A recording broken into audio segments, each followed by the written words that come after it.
Welcome to man robo. తన కుటుంబంలో చోటు చేసుకున్న పరిణామాలపై సినీ నటుడు మోహన్ బాబు స్పందించారు. మంగళవారం రాత్రి తన నివాసం వద్ద జరిగిన ఘటన అనంతరం ఆయన ఆడియో సందేశం విడుదల చేశారు. నువ్వు నా బిడ్డవి.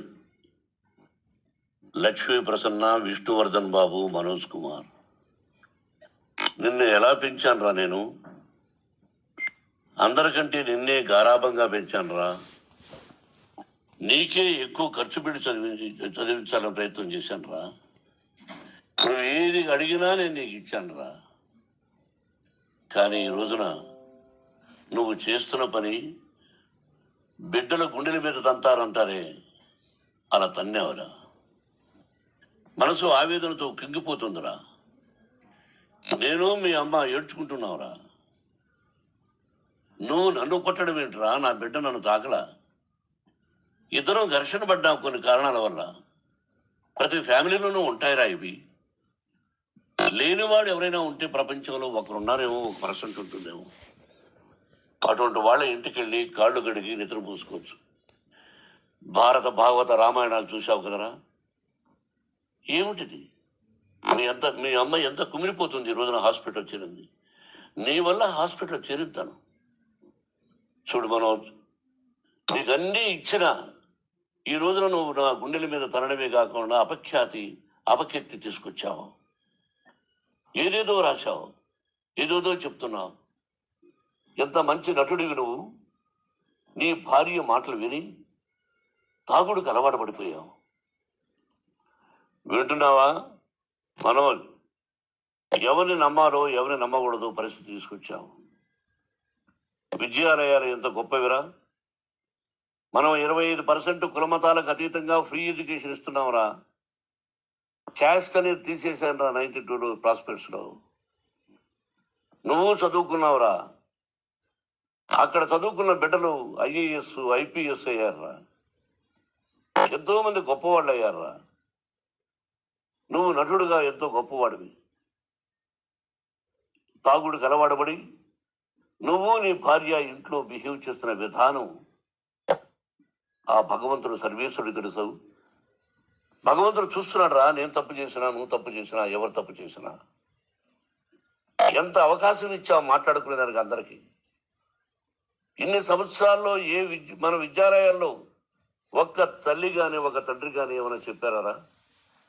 ఆ బిడ్డలు మన బిడ్డలు రా. మీరెంతో నాకు అక్కడ ఉన్నవాడు కూడా నా కూతుర్లు, నా కుమారులు. ఎంతమందికి ఫ్రీ ఎడ్యుకేషన్ ఇస్తున్నావు. వాడి దగ్గర ఏది ఆశించరా. నువ్వు ఎందుకు ఇలా తయారైపోయావు? ఎందుకు ఇంట్లో ఉండే పని వాళ్ళని అందరినీ కొడుతున్నావు? పనివాడు వాడు పని చేసుకోవడానికి మన ఇంటికి వచ్చాడు రా. ఆ పనివాడిని కొట్టడం చాలా మహాపాపంరా.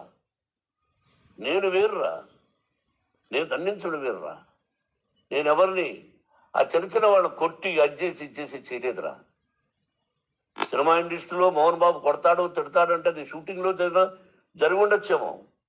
కానీ ఇంట్లో ఉండి 10 సంవత్సరాల నుంచి 20 సంవత్సరాల నుంచి పనివాళ్ళు ఉన్నారు. నేను ఇంట్లో లేని సమయంలో వాళ్ళందరినీ కొట్టి వాళ్ళ ఫోన్ లాక్కొని ఒకడైతే చచ్చిపోవాలి. వాడు పోలీస్ కంప్లైంట్ ఇచ్చి ఉండొచ్చు. నేను వద్దు అని వాడిని బతిమారాడు. పోలీస్ కంప్లైంట్ కూడా ఇవ్వలా. ఇంకైనా నువ్వు నీ భార్య మారి బయట ఉండండి రా అన్నాను నేను. లేదు డాడీ, తప్పు చేయలేని ఒకసారి వచ్చావు, మళ్ళీ తప్పు చేశావు, మళ్ళీ వెళ్ళావు, మళ్ళీ ఈసారి తప్పు చేయనన్నావు. ఏమండి వీడు తప్పు చేయడం అని మీ అమ్మ చెప్పింది.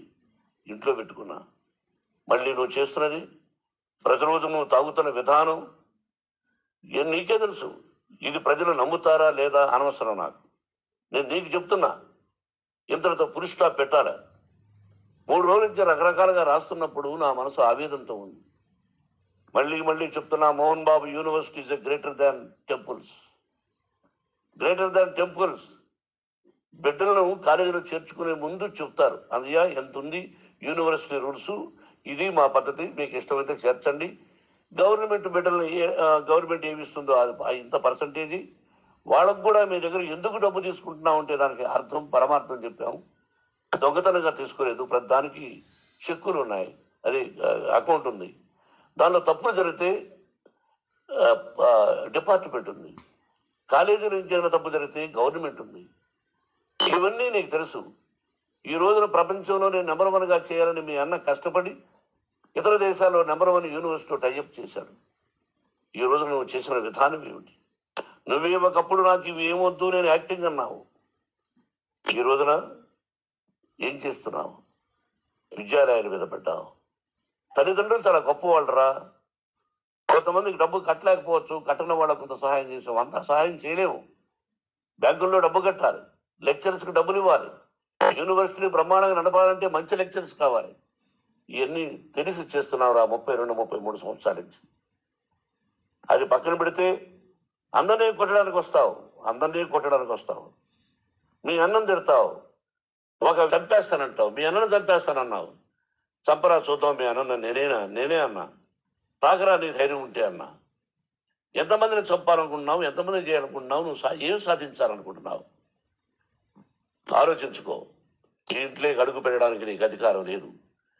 ఇది నా కష్టార్జితం. మా నాన్నగారు 10 రూపాయలు 10 పైసలు కూడా ఇవ్వలేదురా. మంచి జన్మనిచ్చాడు మా నాన్నగారు. మద్రాసుకు వెళ్ళి వీధుల్లో అడుగు తిన్నాను రా. ఒక పూట కూడా భోజనం లేకుండా అడుగు తిన్నాను రా. న్యాయంగా మోహన్ బాబు తిడతాడు కొడతాడంటారు కానీ మోసగడనం లేదురా. నీట్ పార్లమెంటేరియన్గా బయట వచ్చాను రా. నువ్వు నా పరువు ప్రఖ్యాతులు మంట కలిపావు. ఏమిటి నేను చేసిన అన్యాయం? నీకు జన్మనిచ్చాను, అదా నేను చేసిన పాపం. అందుకే ఇది నా ఇల్లు అన్నావు. నువ్వు నీ ఇల్లు కాదు. నీ కష్టార్జితంతో నువ్వు సంపాదించుకున్న ఇల్లు నీది. ఇది నా డబ్బు, నా కష్టార్జితం. నా కష్టార్జితంలో నేను పిలిస్తేనే మీరు ఇంట్లోకి రావాలి. అటువంటిది పోగొట్టుకున్నావు నువ్వు. ఆస్తులు అంటావా? ముగ్గురికి సమానంగా రాయాలా లేదా అది నా ఇష్టం. ఆస్తులు ఇస్తానా, లేకపోతే గంగపాలు చేస్తానా, లేకపోతే ఎవరికైనా దానధర్మాలు చేస్తానా, అది నాకు సంబంధించిందిరా. నా కష్టార్జితం రా. మీరు చేస్తున్న విధానం గుణగణాలు కావాలరా. మందు తాగచ్చరా. ఎంత తాగాలి? నేను కూడా 1 or 2 పెగ్స్ తీసుకుంటా. ఇది తప్పు కాదు, జనానికి తెలియాలి. నా డబ్బు ఇది. తాగి ఎవరిని కొట్లా. తాగి నేను తింటున్నా. అది ప్రజలకు అక్కర్లా. నేను తప్పు చేస్తేనే ప్రజలకు కావాలా. ఇవన్నీ ఉన్నాయిరా. ఇవన్నీ తెలుసుకో. నా బిడ్డ నన్ను కొట్టాడన్నారు. ఎంత తప్పు. ఈ రోజు నా బిడ్డ మీద కోపంతో అవును చెప్పచ్చు. కాదు, వాడు నా మీద చెయ్యెత్తలేదు. నేను ఘర్షణ పడ్డా. ఘర్షణ వేరు, కొట్టుకోవడం వేరు. గాయాలతో హాస్పిటల్కి వచ్చి వెళ్ళి ఏమని పోలీస్ స్టేషన్కి వెళ్ళి చెప్పాడు. ఎవరో 2 ఉన్నారు, వాళ్ళిద్దరూ నా మీద దాడి చేశారన్నాడు. నా ఇంట్లో పనిచేస్తున్న వ్యక్తుల గురించి పోలీస్ స్టేషన్కి వెళ్ళి చెప్పవలసిన అవసరం అతనికి లేదు, హక్కు లేదు. పోలీస్ డిపార్ట్మెంట్ కూడా తెలుసుకోవాల్సిన విషయం. నా ఇంట్లో ఉండే వర్కర్స్ మీద నేను కంప్లైంట్ ఇవ్వాలి. నువ్వు పర్మిషన్ లేకుండా నా ఇంట్లోకి నువ్వు చొరబడి ఇల్లు నాదంటూ ఇంట్లో పనిచేస్తున్న వర్కర్స్ మీద కంప్లైంట్ ఇచ్చావు. అది ఎంతవరకు పోలీసు న్యాయమో రూల్సో చూద్దాం. పోలీస్ డిపార్ట్మెంట్ ఇంటికి వచ్చింది. వాళ్ళకి రాశాను ఉత్తరం. అయ్యా, నేను సీనియర్ సిటిజన్ని, నాకు రక్షణ లేకుండా ఉంది. నా బిడ్డ వల్ల నా ఇంట్లో నుంచి నా బిడ్డను పంపించేసి ఇది నా ఇల్లని. వాళ్ళు నాకు సమాధానం ఇవ్వలేదు. ఇవ్వకపోగా ఎవరిని పట్టించుకోలేదు.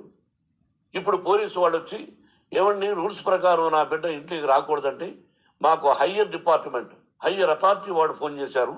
మీరు ఎవరిని స్టాప్ చేయొద్దండి, బయట నుంచి ఎవరైనా వస్తే వాళ్ళని స్టాప్ చేయండి అన్నారు.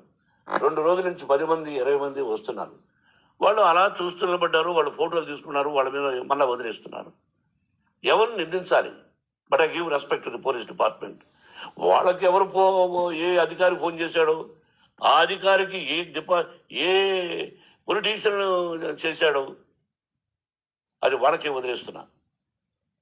కాబట్టి వాళ్ళు పోలీస్ కంప్లైంట్ ఇచ్చినా కూడా మేము సంబంధం లేదని అంటున్నారు. కాబట్టి నేను నా బిడ్డను నిన్ను నాపు చేస్తున్నా.